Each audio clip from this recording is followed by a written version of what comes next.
결혼하면 세금이 줄어든다. 다들 그렇게 알고 계시죠? 그런데 만약에 그 믿음 때문에 수억 원의 세금 폭탄을 맞거나 심지어 가짜 이혼까지 고민하는 사람들이 있다면 믿으시겠어요? 지금부터 우리가 막연하게 알고 있던 결혼과 세금에 대한 위험한 진실을 한번 파헤쳐 보겠습니다. 아니, 도대체 왜 이런 일까지 벌어지는 걸까요? 수억 원의 세금이 왔다 갔다 하는 이 문제의 중심에는요, 어쩌면 여러분의 미래를 바꿀 수도 있는 세법의 함정들이 곳곳에 숨어 있습니다. 이 모든 문제의 핵심, 바로 혼인신고 딜레마입니다. 법적인 부부가 되는 이 간단해 보이는 절차 하나가 여러분의 재산을 생각보다 훨씬 크게 좌우할 수 있기 때문이죠. 이게 그냥 몇몇 사람들의 특별한 얘기가 아니에요. 특히 요즘처럼 부동산 세금이나 대출 요건이 까다로울 때 이걸 피하려고 일부러 혼인신고를 미루거나 심지어 서류상 이혼까지 감행하는 커플들이 늘고 있다는 겁니다. 그런데 말이죠. 이런 위험한 선택, 과연 어떤 결과를 가져올까요? 자, 먼저 정말 뼈아픈 실수 하나 때문에 거액의 세금 폭탄을 맞은 한 여성분의 이야기부터 한번 들어보시죠. 이분은 오랫동안 함께 그러니까 사실혼 관계의 파트너에게 대출 갚으라고 6억 원을 받았어요. 그래서 당연히 배우자 증여 공제 받으면 되지 하고 세금을 0원, 즉 한 푼도 안 내도 된다고 신고를 한 거죠. 계산은 완벽해 보이잖아요. 그런데 도대체 뭐가 잘못됐던 걸까요?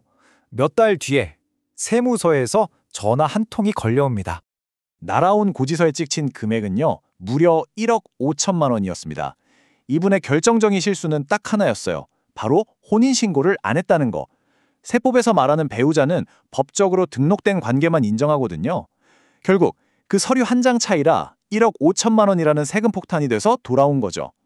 자, 이번에는요, 진짜 더 안타까운 사연입니다. 세금 제도를 좀 이용해 보려다가 모든 걸 잃을 뻔한 한 부부의 이야기인데요. 이분들은 서류상 이혼이라는 아주 위험한 도박을 했습니다. 이 부부가 노렸던 건 사실 되게 간단했어요. 각자 집이 한 채씩 있으니까 가짜로 이혼해서 1주택자 비과세 혜택으로 양도세 1억 원을 아끼자는 거였죠. 그리고 계획대로 성공하는 것처럼 보였습니다. 그런데 몇 년 뒤에 남편이 갑자기 세상을 떠나면서 이 선택이 정말 끔찍한 부메랑이 돼서 돌아옵니다. 서류상으로는 남남이었기 때문에 아내는 막대한 상속공제를 단 한 푼도 받지 못했고요. 오히려 3억 2천만 원의 상속세를 추가로 내야 했습니다. 결국 1억 아끼려다가 순식간에 2억 2천만 원을 그냥 허공에 날려버린 셈이 된 겁니다. 당시에 이분들을 상담했던 세무사님이 이런 말을 하더라고요. 국세청의 위치 추적을 피하려고 집에서는 핸드폰을 아예 꺼놓고 지낼 정도였다니 상상이 가시나요? 결국 그분들이 얻은 건 엄청난 세금 폭탄과 정말 씻을 수 없는 마음의 상처뿐이었습니다. 자, 그럼 이제 좀 냉정하게 한번 따져볼까요? 물론 이렇게 위험한 부분도 있지만 법적으로 결혼했을 때 얻는 분명한 재정적 장점과 단점이 있습니다.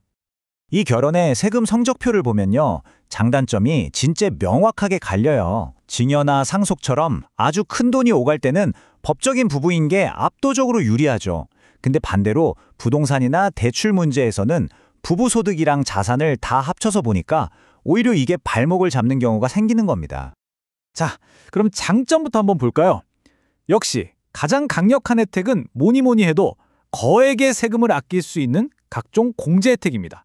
배우자한테 10년 동안 6억 원까지 세금 한 푼 없이 줄 수 있고요.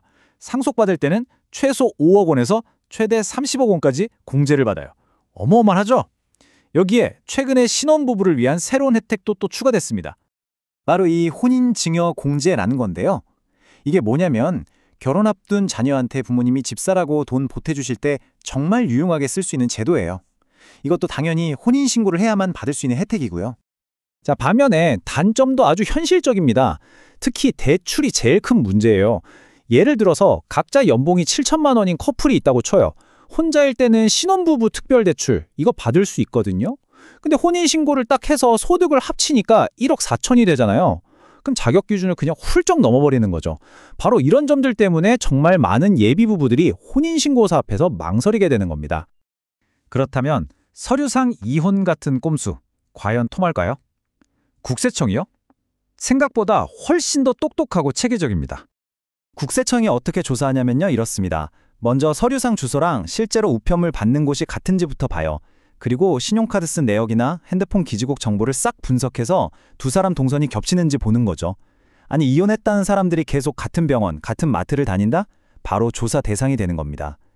특히 집 팔고 나서 슬그머니 다시 재결합하는 경우 이건 뭐 집중 감시 대상이고요. 한마디로 완벽하게 속이는 건 거의 불가능하다고 보시면 돼요. 자, 그럼 이제 결론을 한번 내려보죠. 이 모든 정보를 바탕으로 우리는 과연 어떤 선택을 해야 할까요? 이게 정말 중요한 포인트인데요. 세법 조항 하나하나를 아는 것보다 더 중요한 건 전체적인 그림을 보는 거예요. 눈앞에 이익 조금 보겠다고 섣불리 혼인신고를 미루거나 가짜 이혼을 하는 건요. 저 멀리 있는 거대한 빙산은 못 보고 그 위에 튀어나온 얼음 조각만 보고 배를 모는 거랑 똑같습니다. 결국 여러분은 이 질문에 답을 해야 합니다. 지금 당장 눈에 보이는 몇 푼 아끼자고 법적인 보호장치를 다 포기하고 언제 들킬까 하는 불안감 속에서 사는 게 과연 현명한 선택일까요? 물론 이 질문에 대한 답은 사람마다, 상황마다 다 다르겠죠. 하지만 한 가지는 확실합니다. 혼자 고민하지 마시고 반드시 전문가와 상담해서 모든 장단점을 충분히 따져본 후에 신중하게 결정해야 한다는 것. 그게 제일 중요합니다.